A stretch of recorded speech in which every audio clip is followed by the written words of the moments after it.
Wallabies coach Robbie Deans, mission accomplished into the quarterfinals. I guess a new tournament starts now.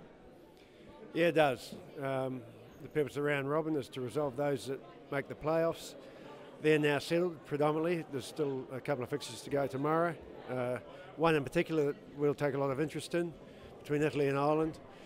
But from our perspective, it's good to have achieved that, and we'll look forward to this week.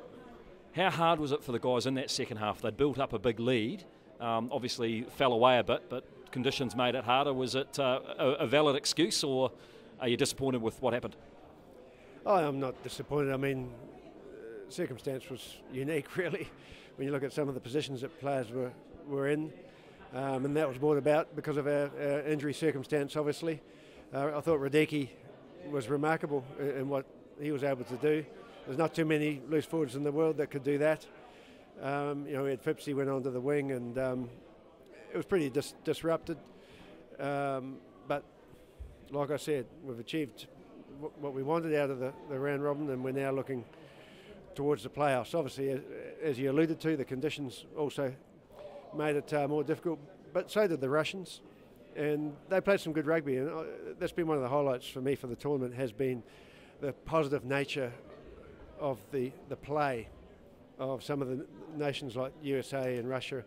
And the other thing is their conditioning. They're in good shape. They went the distance, and they're tough. Obviously, James O'Connor's goal kicking a real highlight. Only missed one today, so good work from him, and obviously Bram van Straten helping him. Also David Pocock's return. They must be two big pluses. No doubt. The boys have worked hard on their kicking through the week, and it was evident on the training field, but to get the opportunity to transfer that into the game and get that confirmation is good. It's always good for a kicker to kick well in game. So James obviously reflect on that, and that's ideal for him going into next week. Poe, got the endorsement of the group post-match, quite rightly so. He showed that he's fully recovered and made a big difference to the team. Two other guys, one who gets a lot of attention and one who perhaps doesn't. Quade Cooper obviously controlled the game pretty well, particularly in the first half, and Luke Burgess, very strong game at 9. Yeah, Luke played well.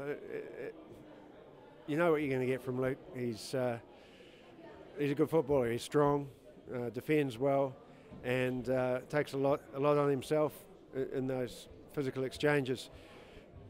Played very well for a bloke who hasn't had a lot of rugby of late. So he's had a couple of good hit-outs in the last 2 weeks, and that's good for him. It's also good for us should we need to call on him in the future. And we're able to give Willie a bit of respite. So all in all, it was good for us. In Quade's control, particularly in the first half?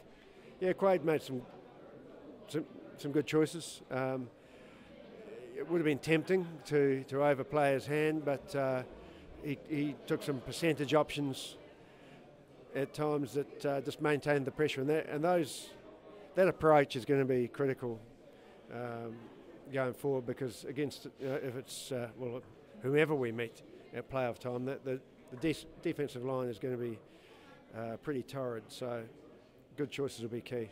Obviously, Italy-Ireland tomorrow will decide a lot in terms of who the Wallabies play. Any preferences? No, mate. It's just good to be there, and it will be good to know, and then we'll get on with prep. Obviously, the only biggest downer today, Drew Mitchell, pretty much agonising given everything he went through just to get back to the World Cup. Yeah, really tough for Drew. He was just starting to hit his straps as well. I guess it's good that he got some involvement, but yeah, he's had a couple of tough experiences this year, but he'll be back. And obviously the situation with replacements will be firmed over the next couple of days with the protocols for the IRB to be followed. We'll resolve that tonight, yep.